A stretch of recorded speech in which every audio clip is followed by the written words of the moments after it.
Hello, it's John Heaton, and I'm going to continue my review of the Dire Straits albums, moving chronologically from their first two, which I've already reviewed, to their third album, Making Movies, released in 1980.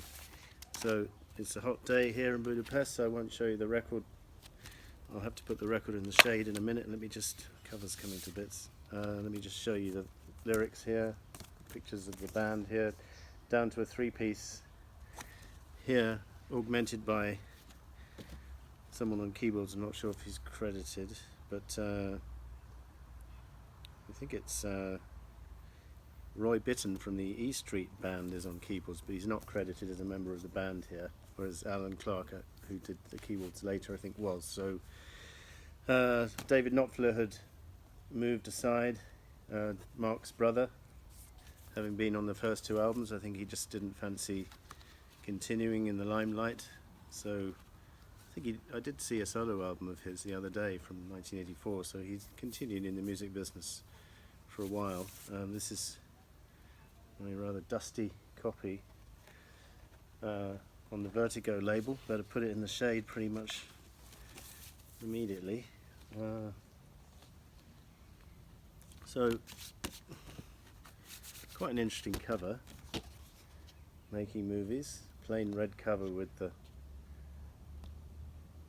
thing down the side, Dire Straits Making Movies, which is a line from one of the songs on the album.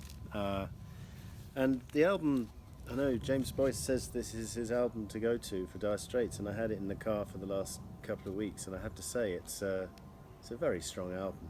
One really doesn't miss the presence of David Knopfler on this particular album, although later on it would become more apparent what David's contribution was. But on this first album without him, on this album Mark Knopfler's kind of doing the rhythm guitar and then overdubbing the lead, so it works on this particular studio record.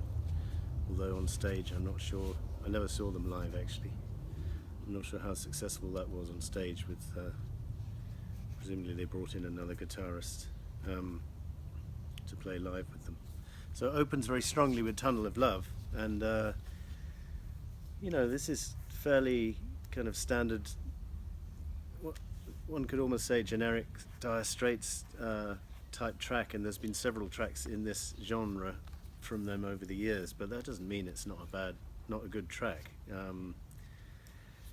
It's a very successful opener. It goes on for a good I don't know, 6-7 minutes or something, and nice tasteful guitar as always from Knopfler. And then Romeo and Juliet, possibly one in their top 5 songs ever, I would say. A very successful song and very beautiful lyric, and particularly the melody, and well sung, and it was a deserved hit, I think, for them. Not sure how it was a huge hit, but it was certainly top 20, I think.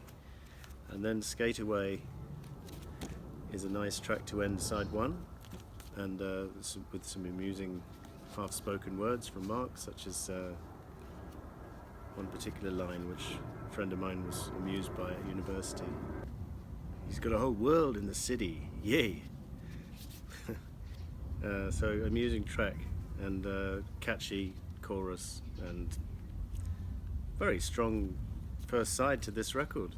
And there's nothing much wrong with the second side. It opens very strongly with another one of these, I'd say, kind of typical Dire Straits upbeat numbers, but one of their very best, Espresso Love.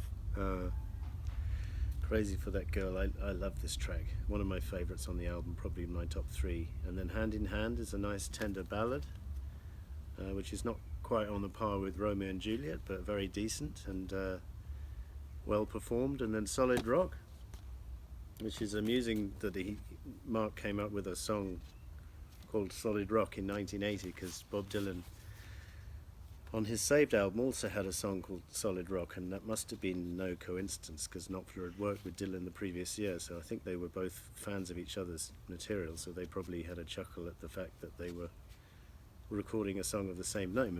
Although it's very different, this is a similar, I suppose, in style. It's upbeat, fastish rocker, and very well sung by Knopfler, and play this one loud. I think it's great. And then the album finishes with Les Boys, which is, I think one reviewer said was borderline offensive, because it talks about these gay cabaret artists. But it's pretty harmless. I mean, maybe in 1980 it might have ruffled a few feathers, but certainly now it's nothing compared to half the stuff which is out there, which is allowed on the radio or elsewhere. And it's a nicely performed number with a good melody, and quite amusing, really. Not the strongest track on the album by any means, and maybe they could have left it off or put it on a B-side or something, but it's not half as bad or offensive as people make it out to be, or some people anyway. So that brings the album to an end, and then after this, Dire Straits would continue for a number of years, and Love Over Gold, the next one, had a few gems on it, but was a little bit uneven in my opinion, and then Brothers in Arms became a little bit too commercial for my liking. But on this album, and the previous two, which I've already reviewed on my channel, I think they were a 5-star band, and I think these are, more or less 5-star albums, or 4.5, 9 out of 10 type albums, and I highly recommend them for those of you who don't know them. And thank you for watching. See you next time.